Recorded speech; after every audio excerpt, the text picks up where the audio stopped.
Colours 18 Udaipur news की ओर से मैं कन्हैया साहू आप सभी का उदयपुर वासियों का स्वागत करता हूं। आज हमारे साथ भाजपा के शहर जिला उपाध्यक्ष श्रीमान अतुल चंडालिया हैं, जिनका हम अपने चैनल के अंदर स्वागत करते हैं। जिस तरीके से उदयपुर के अंदर जो कुछ महीने ही बचे हैं चुनाव के अंदर और शीघ्र ही चुनाव की 20 साल बीत चुकी है और सभी अपना अपना दावा रख रहे हैं कि चुनाव के टिकट्स मिल जाएं, तो हर कार्यकर्ता का एक मोटो होता है कि जीवन में यार मैं भी कभी किसी चीज़ पद पे आऊँ और अपना दावा पेश करूँ। उदयपुर के अंदर गुलाब चंद जी कटारिया के जाने के बाद, महामहिम बनने के बाद एक खालीपन सा आ गया है।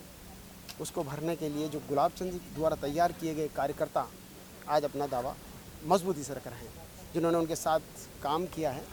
आज उसी कड़ी के अंदर जिन्होंने उनके साथ काम किया, उनके समधी भी हैं आप, तो उसी कड़ी में हम बात करते हैं आज अतुल चंडालिया से। चंडालिया जी, आपका बहुत बहुत स्वागत है। बहुत बहुत धन्यवाद सर। उदयपुर के अंदर चुनाव के अंदर जो मैंने बहुत देखा उदयपुर के अंदर, हम सब तरफ घूमे, आपके कई सारे त्यौहार हैं, उस पर हर जगह होर्डिंग्स, फतेहपुरा देख लो, सूरजपुर देख लो, जगदीश चौक देख लीजिए, आप सब तरफ आपके बड़े बड़े होर्डिंग्स नज़र आए। तो इस कड़ी में पहले तो पता नहीं था कि आप दावा कर रहे हैं नहीं कर रहे हैं, पर हमें उस समय लगा कि आप शायद कहीं ना कहीं आप डिज़र्व करते हैं किस चीज़ के लिए कि मैं भी इसका एक दावेदार हूँ। उसी कड़ी के अंदर आज हम आपसे मुलाकात करेंगे। इस खूबसूरत मौसम के अंदर फतेह सागर एफएस पर आए हैं, एक खुशनुमा मौसम के अंदर, एक खुश जगह पे, अच्छी जगह पर हम आपसे बात कर रहे हैं।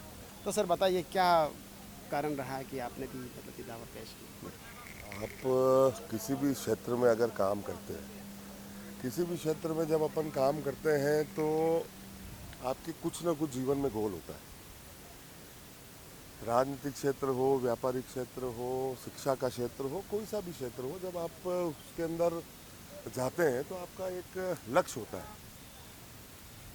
तो वही सोच के भारतीय जनता पार्टी के कार्यकर्ता के रूप में लगभग सक्रिय राजनीति के हिसाब से माने तो मुझे 19 से 20 साल हो गए।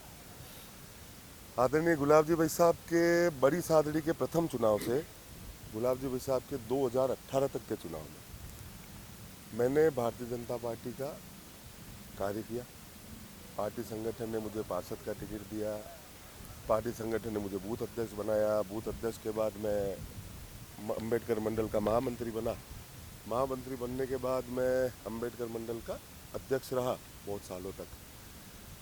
उसके बाद पार्टी संगठन ने मुझे शहर जिला का उपाध्यक्ष बनाया। तो पार्टी संगठन ने मुझे बहुत कुछ दिया है और मैं धन्यवाद भी करना चाहता हूं कि भारतीय जनता पार्टी को कि आपने मुझे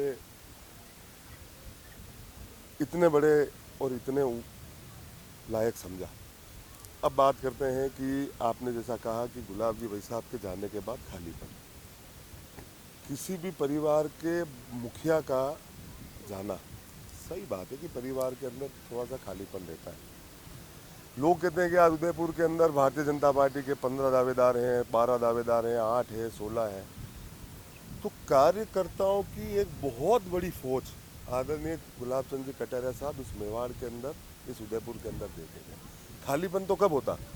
तब यहाँ पे दावेदारी करने वाला कोई भी एक व्यक्ति नहीं होता। आज गुलाब जी भाई साहब ने, आदरणीय भाई साहब ने आज उदयपुर के हर कार्यकर्ता को इतना सक्षम बना दिया है कि वो अपने काम के बूते पे इस शहर का विधायक का प्रतिनिधित्व कर सके। जब तक टिकट फाइनल नहीं हो जाता तब तक उदयपुर का काम करने वाला एक बूथ अध्यक्ष भी अपनी दावेदारी रख सकता है। टिकट मिलने के बाद हम सब भारतीय जनता पार्टी के बैनर के तले, संगठन के बैनर के तले और कमल के सिंबल के तले हम सभी कार्यकर्ता जो भी टिकट लेके आएगा उसके साथ तन मन और धन के साथ खड़े रहेंगे। जिस तरीके से आपने बात कही है बिल्कुल सही बात है, पर अगर आपको टिकट मिलता है तो आपका पहला उदयपुर का विज़न क्या रहेगा? आप विज़न अपना स्पष्ट करिए उदयपुर के लिए। एक युवा होने के नाते मैं बहुत सारी चीज़ें इस उदयपुर में देखता हूँ। मैं आज अपने परिवार की बात बताता हूँ। मेरी बड़े वाले भैया की बिटिया है, उसका सीए के अंदर उसका लास्ट ग्रुप बाकी है। अभी उसको पूछा मैंने, भाई आगे क्या करना है? बोले कि चाचा मैं तो अब यहाँ से जाके और मैं बॉम्बे जाऊँगी। नितुल भैया की हमारी छोटी वाली बिटिया है, वो अभी 12th में है। बोले कि नहीं अब मैं तो पढ़ने बाहर जाना है मुझे, चाहे आप दिल्ली कराओ या कहीं कराओ। तो ये मेरे घर की ही पीड़ा नहीं है, ये इस उदयपुर में रहने वाले बहुत सारे बच्चे जो यहाँ पे हैं उनकी पीड़ा है, उस परिवार की पीड़ा है। आज बच्चा जो भी 12वीं करता है 10वीं करता है उसको पढ़ाई करने के लिए बाहर जाना है, क्यों उदयपुर में नहीं हो सकता?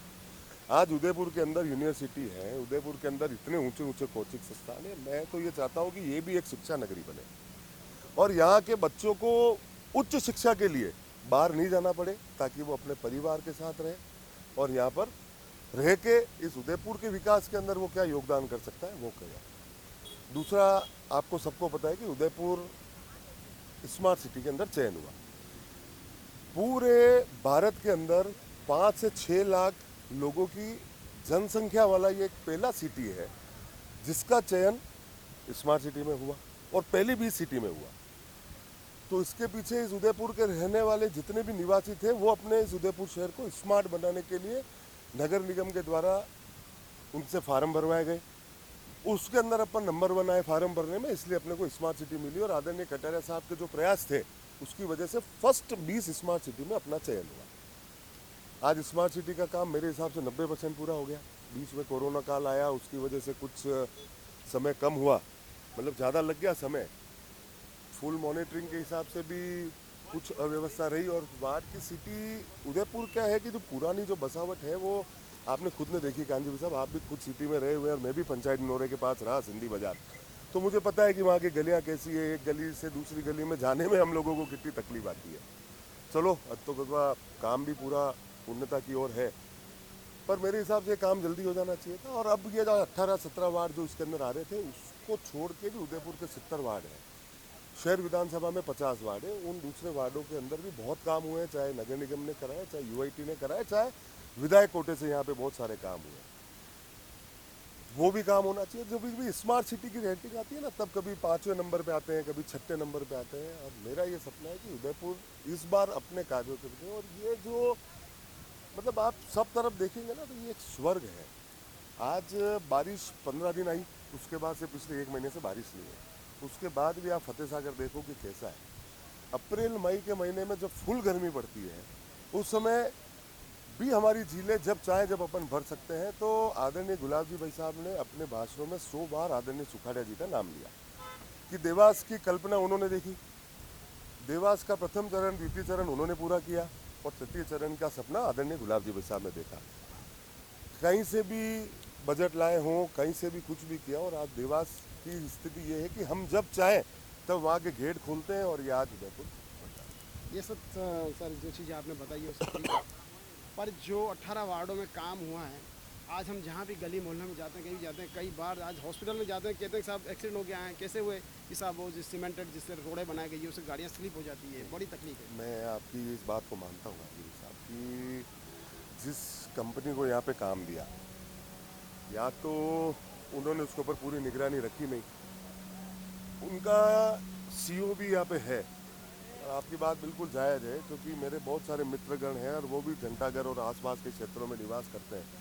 वहाँ की सड़क कुछ ऐसी बनी है कि जहाँ हल्का सा पानी गिरा और स्कूटर का ब्रेक लगाया तो वो आदमी वहाँ पे फिसल जाता है। तो मेरे हिसाब से इसकी मॉनिटरिंग ढंग से करनी चाहिए थी।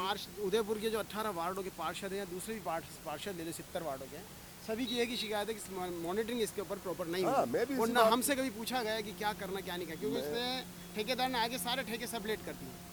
ये मॉनिटरिंग की कमी है और मैं इस चीज़ को मानता हूँ। यहाँ के जो आज की तारीख में स्मार्ट सिटी के जो सीईओ हैं उनको खुद को इस चीज़ को देखना भी चाहिए, और इसके लिए जो भी उनको कार्य, या तो जो भी उन्होंने आगे किसी जिस मेन कंपनी को काम दिया है उसके इंजीनियर्स को, उनकी पूरी टीम को, क्वालिटी कंट्रोल को यहाँ पर बिठा के, उनको यहाँ पर बुला के और एक एक जगह उनको दिखानी चाहिए।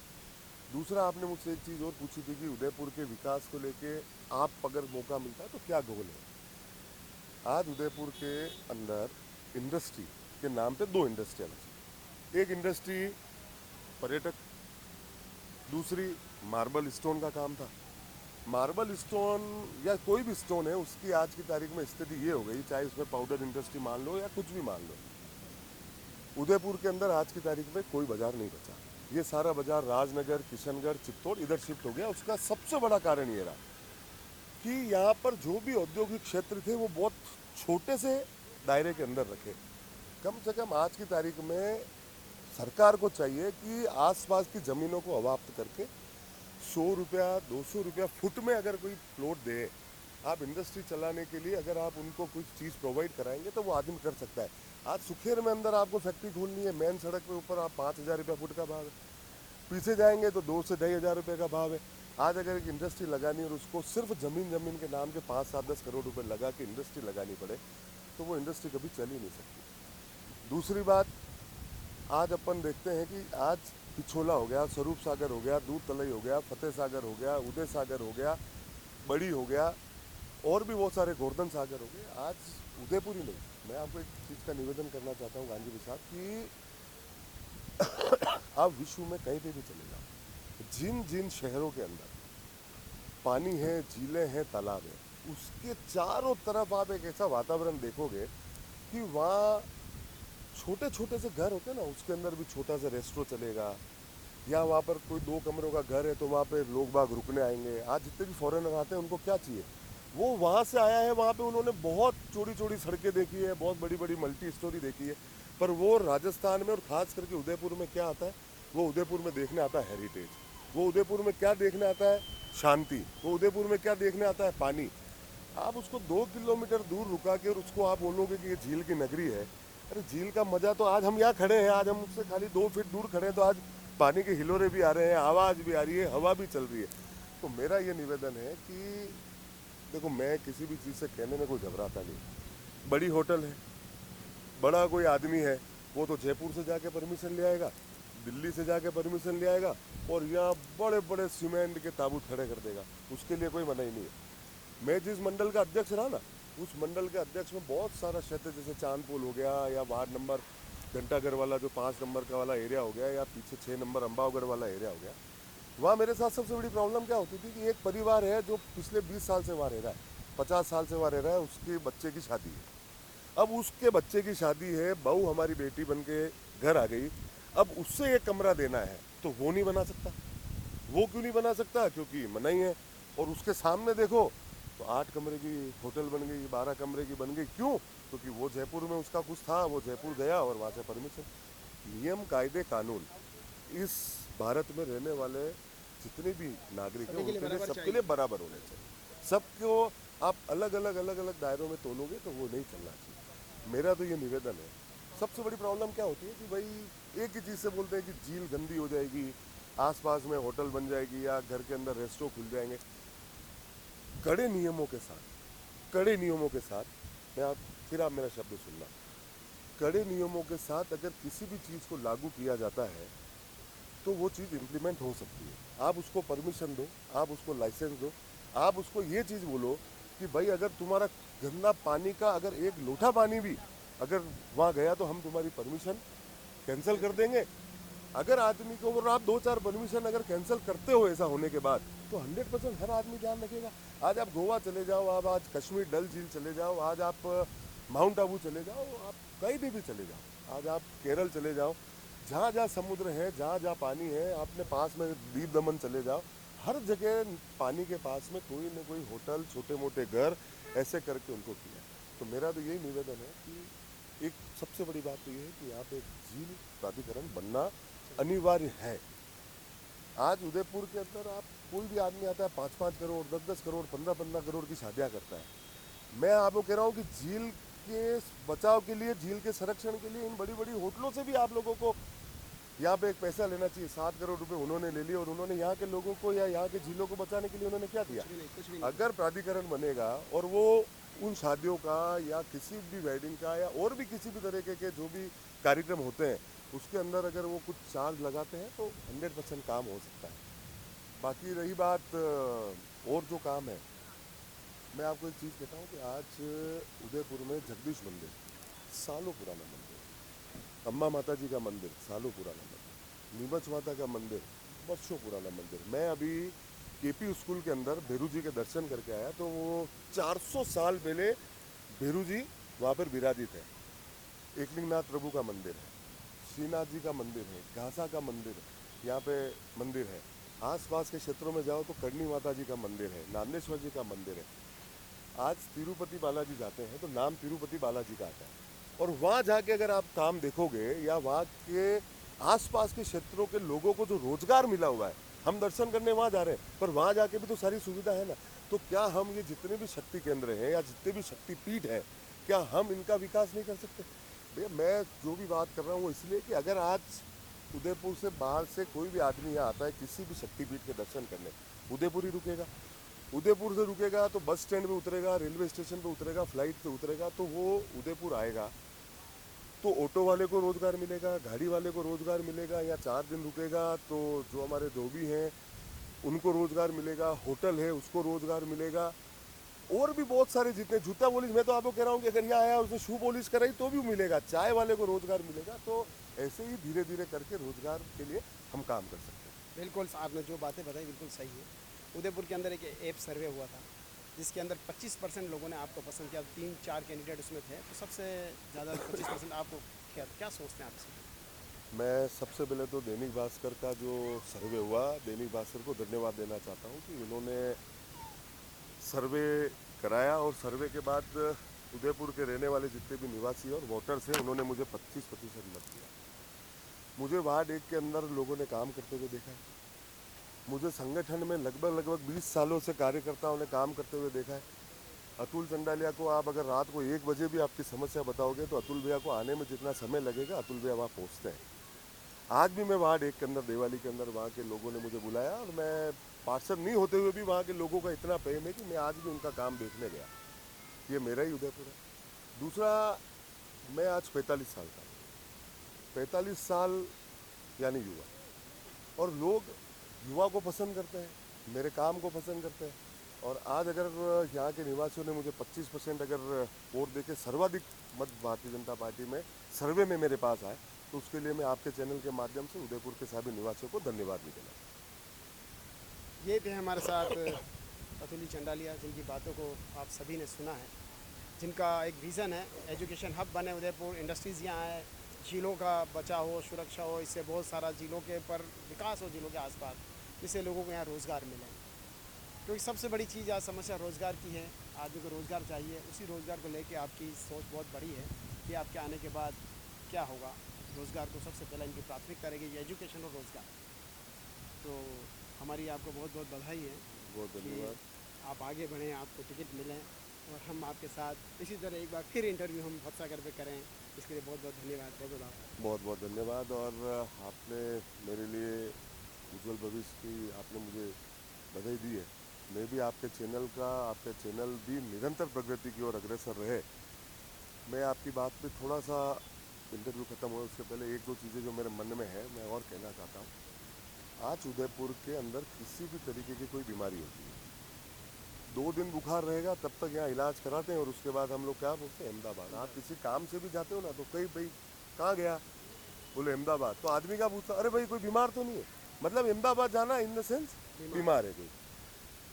आदरणीय कटारिया साहब ने पूरे राजस्थान में हमारे सरकारी हॉस्पिटल के अंदर जितनी मशीनें आधुनिक थी वो सब लगे। मेरा तो यहाँ के डॉक्टर्स जिन्होंने एक उदाहरण पेश किया कोरोना काल में, मैं आपको सही कह रहा हूँ कि जिस हिसाब से आदरणीय कटारिया साहब ने यहाँ पे ऑक्सीजन के प्लांट लगवाए, यहाँ पे ऑक्सीजन, यहाँ पर बेड, मैं आपको कह रहा हूँ रात को मैंने भी कटारिया साहब को 2 बजे फ़ोन किया रात को, तो उन्होंने 2:15 बजे ही यहाँ के डॉक्टर्स को फ़ोन करके बोला कि भाई ये आदमी आ रहा है और इसके लिए आप बेड की व्यवस्था करो। यहाँ पर मैं आपको कह सकता हूँ कि डॉक्टर्स की मेहनत कहो, उनके स्टाफ की मेहनत कहो, कि कोरोना काल में हम बहुत बड़ी क्षति से हमारा उदयपुर बचा। आदरणीय कटारिया साहब ने यहाँ ईएसआई हॉस्पिटल दिया, वो भी आपको पता है चित्रकूट नगर में। कटारिया साहब के विधायक फंड से एक बहुत बड़ा हॉस्पिटल उन्होंने एक वलीचा खुलवाया, आपको ध्यान हो। जब सेकंड उनका आया कि यार आपके ये जो क्षेत्र है सुखेर, भुवाड़ा, चित्रकूट नगर, इधर आपके कोई, तो हमने कहा भाई साहब इधर कोई सरकारी हॉस्पिटल नहीं है।